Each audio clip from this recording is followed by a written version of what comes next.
Welcome, everyone. We're diving deep into the How Not to Die cookbook today. Oh, this is going to be good. It's all about exploring plant-based cooking and eating for optimal health, so... It's not just another cookbook, you know. Right. More than just recipes, I've heard. It's like this whole guide to the science behind it, yeah. So, like, how food can actually play a role in preventing... Yeah, and sometimes even reversing chronic diseases. Reversing diseases. Okay, now that's a big claim. It is. The author, Dr. Greger, he's a physician, right? Yes, and he's super evidence-based in his approach. I can imagine, especially with what happened with his grandmother. Exactly. That's where a lot of this comes from. Okay, now I have to know, what's the story there? Well, she recovered from, get this, end-stage heart disease. No way. After going plant-based. You're kidding. That's amazing. Pretty powerful, right? So impactful. It really makes you think about food differently. For sure. But I gotta say, that title, How Not to Die, kind of intense, no? Well, it grabs your attention, doesn't it? It does. I think it reflects how serious the message is.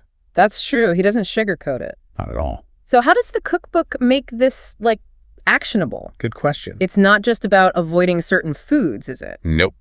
He introduces this thing called the Daily Dozen. Okay, I've heard of that. It's like a checklist, 12 types of plant-based foods. To eat each day. Exactly. Okay, that makes it way more manageable than just, like, general ideas. Right. It's a blueprint. 12 seems like a lot, though. It's doable. What's all on it? Okay, so we got beans, berries, other fruits, then cruciferous veggies, greens, other veggies. Okay, so lots of veggies. Lots of veggies. Then flax seeds, nuts and seeds, herbs and spices, whole grains, beverages, and even... Wait, hold on. Exercise is on the food list? It's in there. I love that. Right. It emphasizes how movement is just as important. It's all connected. It is. So is this just for vegans then? No, not at all. Because, full disclosure, I'm not giving up cheese anytime soon. I hear you. It's for everyone. Good to know. He uses this traffic light system to categorize foods. Okay, tell me about that. Green light, eat freely. Yellow light, moderation. And red light, best to avoid. So someone like me, who enjoys a burger now and then, could still use this. Absolutely. It's about making informed choices, finding what works for you. Okay, that's reassuring. It is. But you said something earlier about reversing diseases. Yeah. How powerful can a plant-based diet really be? Well, he explores how it impacts the top 15 causes of premature death. Wow. There's this one study, the China-Cornell-Oxford project. Okay. And it found that a lot of chronic diseases, you know, the ones we have here in the West, Right. they were almost non-existent in certain communities in China that were plant-based. So it's not just anecdotal, there's research. There's tons of research. Wow. Plant-based nutrition is actually the only diet proven to reverse heart disease in the majority of patients. Okay, I'm listening. Right. What about other things, though, like strokes? Is there anything about that? Yeah. Increasing your fiber intake can help reduce stroke risk. And, you know, you only get fiber from plants. Oh, that's interesting. And then there's potassium, leafy greens, beans. Those can help too. So simple changes can make a big difference. They really can. Okay, what about Alzheimer's? So the book talks about this link between the standard American diet and clogged arteries in the brain. And it contrasts that with, like, rural northern India, Okay. where they traditionally eat plant-based and Alzheimer's rates are lower. So what we eat can affect our brains, too. It seems so. Wow, what about infections? Does eating plant-based do anything for your immune system? Well, there was this study where elderly folks who ate 5 or more servings of fruits and veggies a day, Okay. they actually had a stronger antibody response to the pneumonia vaccine. Whoa, so eating your fruits and veggies can make vaccines more effective. It's pretty amazing, right? It really is. So it's not just calories in, calories out. Yep. It's the quality of the food. Exactly. Okay, what about other chronic things like diabetes? Well, type 2 diabetes is often linked to weight, right? Right. A plant-based diet can help you maintain a healthy weight, Makes sense. which could be a huge help for prevention and management. It's all about being proactive. It is. What about kidney disease? Anything about that? Your kidneys actually work harder to process animal protein compared to plant protein. Interesting. So that suggests maybe there's a benefit to kidney health in the long run from eating plant-based. Okay, that makes sense. What about cancer, though? Well, there seems to be a link between eating meat and a higher chance of breast cancer. Really? But a high-fiber diet and lots of veggies can have a protective effect. Wow, it's crazy how much of an impact our diet has on our health. Right. Do we have to be perfect with this all the time, though? That's what I was wondering, too. Like, what about those days when you just need a slice of pizza? Well, Dr. Greger says it's about progress, not perfection. Okay, good. Even he doesn't hit all 12 categories every single day. Especially on busy days. That's good to know. It feels more attainable. Yeah. So, any tips for incorporating all of this into our lives? One of my favorites is cooking beans in huge batches and freezing portions. That's smart. So convenient. What else? Prepping things like chopped veggies ahead of time helps a lot too. So you're ready to go. Exactly. Okay, so planning is key. For sure. But what about the recipes themselves? Oh, there's so many good ones. I'm curious about the food. It's amazing how delicious plant-based can be. Okay, spill the beans. What are some standouts? Well, there's this almond milk recipe, only 2 ingredients. Oh, wow. That's it. Almond butter and water. Amazing. And probably way healthier than the store-bought stuff. Right? And then there's this date syrup. Also just 2 ingredients. What are they? Dates and water. Wow, these are so simple. It's a natural sweetener. I'm always looking for healthier alternatives. This is it. What about savory things? Okay, so the 3 seed crackers, they sound amazing. What kind of seeds? Pumpkin, sunflower, and sesame. Oh, nice. A good mix. And you can customize the seasonings. Perfect for snacking. Way healthier than chips. Right. Then there's these cheesy kale crisps. Oh my God. I love kale chips. They're cheesy, but without any dairy. Okay, now those I have to try. You do. What about sea vegetable? There's a miso soup with spinach and dulse. I've never had dulse. It's mild tasting. A good way to sneak in those nutrients. I like it. Any other hearty dishes? Black bean soup with quinoa and kale sounds so good. Yum. And then for fall vibes, lemon roasted Brussels sprouts and carrots with pecans. That sounds amazing. Okay, I need to stop. I'm getting hungry. Me too. Besides this specific recipes, any overall strategies for plant-based cooking? One thing that helps is cooking double batches of soups or stews. Leftovers for days? Right. It saves time and the flavors get better. I love a good time saver. And then making your own seasoning blends ahead of time is great too. That's a good idea. So you have those flavor boosters ready to go. Okay, what about grocery shopping? Any tips for stocking a plant-based kitchen? Prioritize fresh produce, both fresh and frozen. Got it. And get a variety of colors when you're choosing your fruits and veggies. Eat the rainbow. Yes.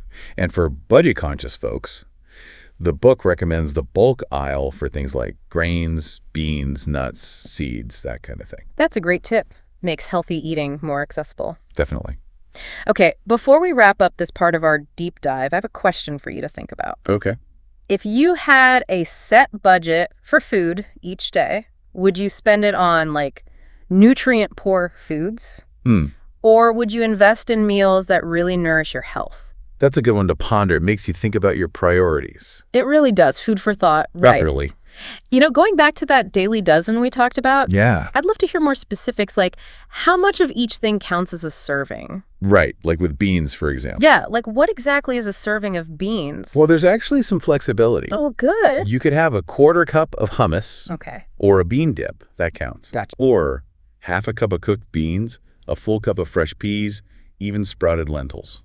So it doesn't have to be just, like, plain beans. Not at all. Get creative. I think a lot of people get stuck in a bean rut, you know? I know what you mean. Same recipes over and over. It happens. This cookbook seems to have some fresh ideas, though. It does. Okay, what about berries? Those are important too. They are. How much are we talking about there? So half a cup of fresh or frozen berries counts. Right. Or a quarter cup of dried. Okay. Just picture it. A handful of blueberries, a bowl of mixed berries, Yeah. or even some dried cranberries sprinkled on a salad. Those are good visuals. Makes it easier to imagine. Exactly. What about the other fruits category? One medium-sized fruit counts, or a cup of chopped fruit, or a quarter cup of dried. So like an apple a day keeps the doctor away, right? Exactly. Or enjoy a bowl of melon, or grab some dried apricots for a snack. Okay, so you've got beans, berries, other fruits. What about those cruciferous veggies? Oh, those are key. Aim for half a cup, cooked or raw. Correct. Think broccoli, Brussels sprouts, a kale salad, that sort of thing. Those are some of my favorites. Mine too. Now, there's also a separate category for greens. Wait, so greens are different from cruciferous veggies? Yep. Greens are the non-cruciferous leafy greens. Oh, okay. A cup of those raw, or half a cup cooked. Gotcha. Like a big salad, some sautéed spinach, even blended into a smoothie. So many options. Right. It's about making it enjoyable. Exactly. It doesn't have to be a chore. Not at all. And then there's the other vegetables category. What's that all about? Any veggie that doesn't fit in the other categories, half a cup, cooked or raw. Okay. Roasted carrots, veggie soup, stir fry. So many possibilities. So veggies are really the stars of the show here. They are. And they're not just nutritious, they taste amazing too. For sure. Okay, what's next? Flax seeds. You need a tablespoon of ground flax seeds each day. Okay, what's so special about flax seeds? Oh, they're nutritional powerhouses. They've got omega-3s, fiber, and lignans. Wow, that's a lot packed into a tiny seed. It is. You can sprinkle them on cereal, add them to smoothies, even bake with them. Okay, so flax seeds are in. What about nuts and seeds? Those too. Aim for a quarter cup a day. All right. Any favorites there? Walnuts are a good one. Lots of omega-3s and antioxidants. Okay. But really, try a variety to get all those different nutrients. Variety is the spice of life, right? Yeah, exactly. Yeah. Speaking of spice, what about herbs and spices? Oh, I love those. But do we have to measure those out? Not really. The book says at least a teaspoon a day. Okay. But it's more about encouraging you to use them liberally. They can make such a difference in a dish. Right. And they have health benefits too. Oh, really? Like what? They're full of antioxidants, can reduce inflammation, even boost brain function. Wow, they're little flavor bombs with superpowers. I love that. Okay, what about whole grains? Always a good one. Half a cup of cooked whole grains daily. So oatmeal, brown rice, whole grain bread. Yep, those are all good choices. Okay, what about beverages? Does the book talk about those? For sure. Water is your go-to, at least 5 glasses a day. Water is essential. It is. And unsweetened teas and coffee are fine in moderation. Good to know. What about herbal teas? Those are great. They add some variety to your hydration. I love herbal teas. Me too. Okay, last but not least, we can't forget about exercise. Right, that's on the list too. It is. Aim for 90 minutes of moderate intensity exercise each week. Okay, that seems doable. It can be.